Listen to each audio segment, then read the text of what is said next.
Minecrafters, this is BBInME's, and welcome to another Let's Play video. This is episode 5, and today we are going to do a server tour. Recently, I uploaded a video, and it was the first video in a long time. Thanks to my subscribers for hanging on. Thanks for knowing that I was busy on a ZipKrowd project, and that's why there were no videos coming out. So, you guys have been great, and I'm glad you could be patient. Using the villager breeding cell, though, I was able to gather some villagers, and this is what I have here. It's kind of the start of my library system, so to speak. So up here I have the, what kind of loot these guys got. So if we look here, this guy, his first book is an unbreaking book, not terribly interesting. But his second book is a looting 3 for 20 emeralds, so that is something that we're interested in. And I've got it on these signs. This here is temporary. I do want to do a project where we're going to build a great library again, like I had in my previous world. But right now, I've got these guys here so I can get the books I need to enchant any equipment that I need. Next, I would like to, let's go back in here, jumping around here a little bit. So here are the books that I have accumulated. I don't have any tool enchantments in that second book yet, but we got some armor, some sword, and some bow enchantments. Little enchanting room in here. It's kind of a quaint little hovel that I have. Basically a little more than a mud hut. But we've got things are getting here, and I think pretty soon we're going to have to expand into a real base. All right, this project is what I want to go look at next. So this is a iron farm. Now this is a traditional iron farm, kind of based on Doc M's design. I made some aesthetic enhancements and some updates for 1.7. But basically a design you're pretty familiar with.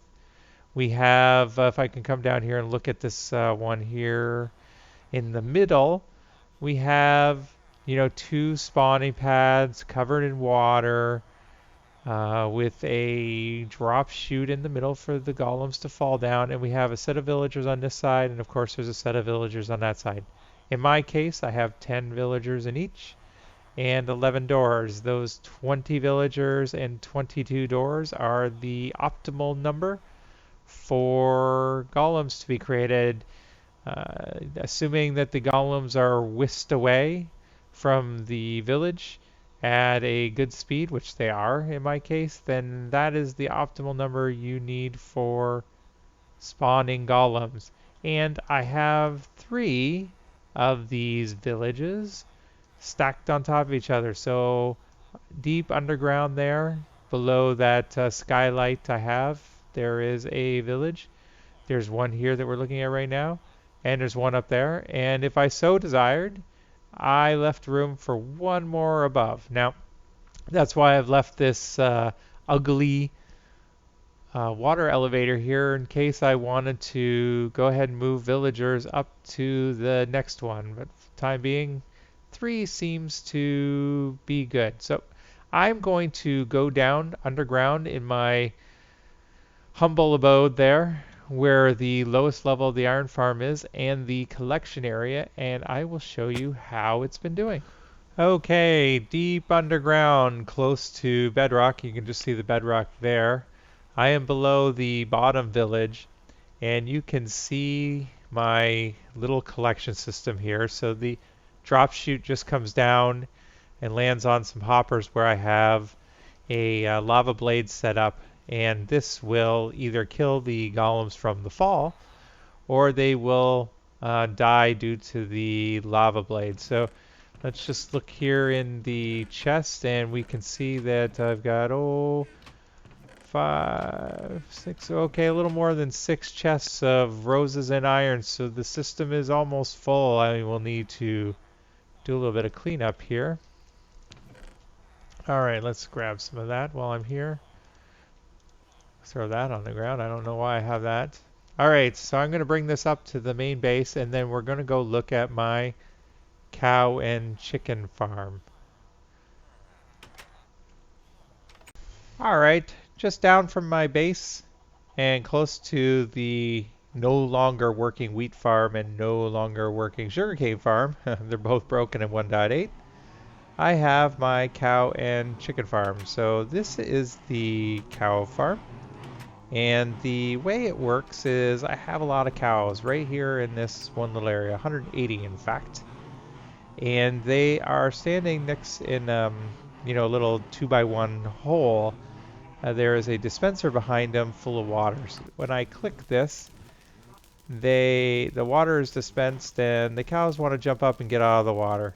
And from there I can breed them using the wheat in my hand. So I can just stand here and hold down the right mouse button.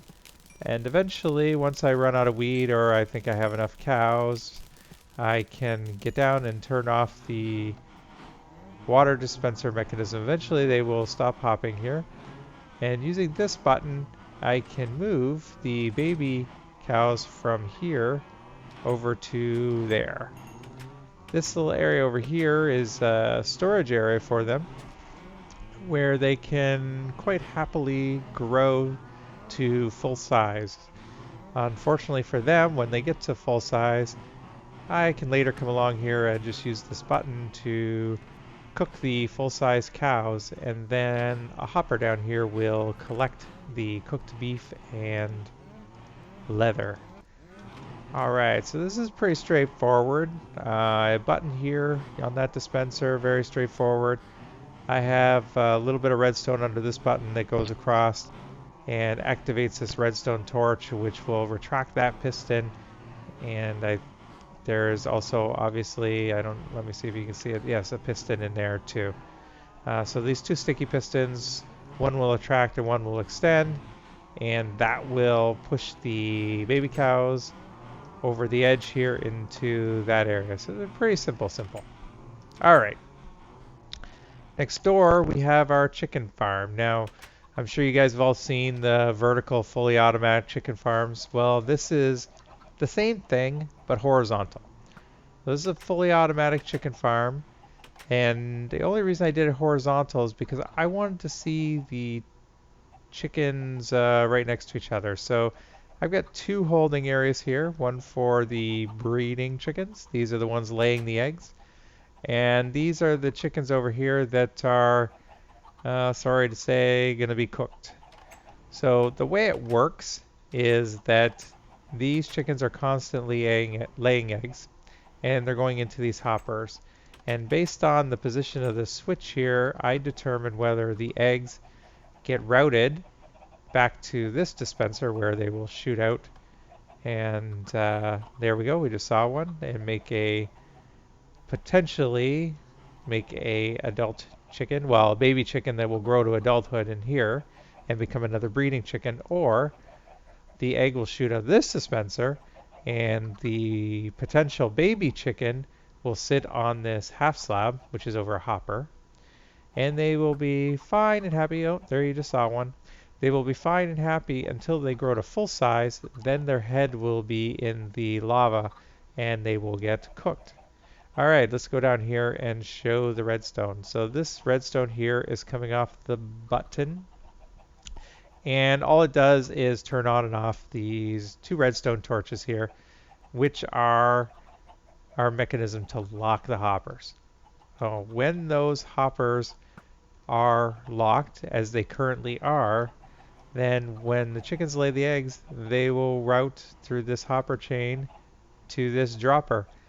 And the dropper will trigger a clock which will fire the egg, as it did just there, into this dispenser and actually shoot it out. So the dropper will move it to there, and then it'll shoot out all on that clock. Now, if these redstone torches are not lit, then these hoppers will not be locked, and they will pull the items, them being the eggs, out of these hoppers before they get there, and instead they will end up in, I don't know if you can see it, but instead they'll end up in that dropper there, And I have a little dropper tower, which will bring it up to here, where we have a dispenser, which will shoot it into the breeding chicken area. So a little more complicated than the vertical one, but visually I think it's nicer. So there we go. All right, we're gonna head out that way out of the base. I will see you soon. Okay, as we exit the main base, we follow this road and we see off in the mist in the distance a rather large build. And this is one of our major projects. I have been working on this quite a bit. Over here we have a small perimeter which I dug out just using a beacon and pickaxes. And this, as you can see, I moved the beacon over there. And this houses one corner of our quad witch hut. Awesome. All right. You guys might know, as a member of the ZipKrowd, I'm also one of the authors of the ZipKrowd Seed Finder program for the quad witch huts. And what that program does is allow you to locate seeds which have quad witch huts. Now, originally I had a 1.6 world where I had a quad witch hut configuration, and one of them was actually a desert temple, which was really cool because the desert temple would allow for way more spawning spaces, and we could build a really big witch farm system on that. But in 1.7, when it came out, made changes to the mechanics, and so that no longer worked. I'm going to see if I can get over here. I'm probably going to miss. All right. And that no longer worked. So I decided to reboot my world, and here we are. This world is using a 1.7 seed. So in the reboot of the program as well, or the rewrite of the program, we updated it for 1.7, and I was able to locate a 1.7 world, which also has a quad witch hut. And so here we are on one corner, and there's another witch hut over there, one over there, and then one over there. And so far, I've only had the resources to build one, but we have this one quad witch hut farm, or one corner of a quad witch hut farm.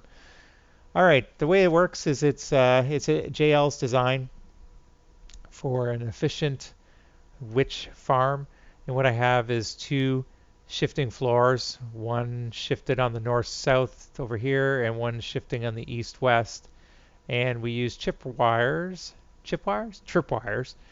to detect when a witch is on the platform. Hopefully we'll see one here. They might not spawn because I'm pretty close, but eventually a witch will spawn, and it will be detected by the tripwires, which will trigger a clock, which will shift that row that the witch is standing on the floor, and the witch will fall through the floor down to our collection area below. And so, yeah, this is pretty nice design. I made some updates for 1.8, but basically it's JL's design. All right, so that's kind of what I've been doing on my server. I've got some other little projects in the wings that I will reveal soon. But today I want to show you a little project that I'm working on and introduce what I think would be a good challenge for everyone. So I'm just going to head off into the nether here. And you see that I've just cleared this tunnel. I'm going to head off that way to the location, and I'm going to show you the next challenge. All right, as we come to the end of our nether tunnel, we've got some stairs going down, and I will show you what's down here. Hello, excuse me, pardon me, hello. Oops, sorry. All right, so down here I have a nether fortress, and let's see if you guys are using my seed here. I will show you the coordinates in the nether. It's around 500 and on the X and 100 on the Z. And this is a really awesome nether fortress. So first of all, There's a fair bit of lava around, so this is going to help us when we build the perimeter. But even better than that, if I can get rid of these blazes here. Hello. Even better than that is if we go over here, we have an awesome feature of this nether fortress is I have a great spawning platform for wither skeletons. So I've been building it out already, but what I had here, and you see where these 4 netherrack blocks are, were 4 intersections all right next to each other, adjacent to each other in a line. So I have a 76 by 19 by 10, 5. I'm not sure how far it goes. I know you get 2 spawning pads, but so basically I have 2 spawning pads 76 by 19 long. So I'm going to be able to generate an enormous quickly an enormous amount of wither skeletons. This farm is going to be crazy. So I'm looking for designs from you guys on how I should build this amazing. This is going to be the biggest wither skeleton farm that I know of. I haven't seen anyone that's had 4 intersections like this together in one place. This is good. This is going to be ZipKrowd style wither skeleton farm. It's going to be outrageous. So it's going to take a lot of resources too, of course. So I'm going to be using a lot of my TNT to blow up a perimeter here for sure. But from you guys, the community, from my subscribers, I'd love to know your ideas on the perfect wither skeleton farm for this size platform. All right, I'm going to tool around here a bit. I'm going to see if I can get 3 more wither skulls. And, you know, I would like to have a 3rd beacon. I'm going to put a beacon here in the nether as I clear the perimeter. I'm not going to blow it all up with TNT right now, but I'm going to start digging out because I want to get the glowstone and some quartz because I'm really low on that. And then once I clear out a little, get enough of that, and then we'll start blowing things up with TNT. So, yeah. So first step is for me to wander around here and get some skulls. I will see you soon. All right, I'm back, and we have our wither skulls. So that didn't take too long. This platform is crazy efficient. I just walk away from here and then come back, and there will be tons of mobs on the platform. And then it's really just a matter of surviving. So yeah, this works great, and I'm sure once we start clearing out the perimeter, the efficiency is going to get crazy. All right, so I'm going to find a location around here, plop down a beacon, and then we will talk then. I'll see you in a moment.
Okay, we're back, and I have my beacon. It was a lot harder than I thought it would be.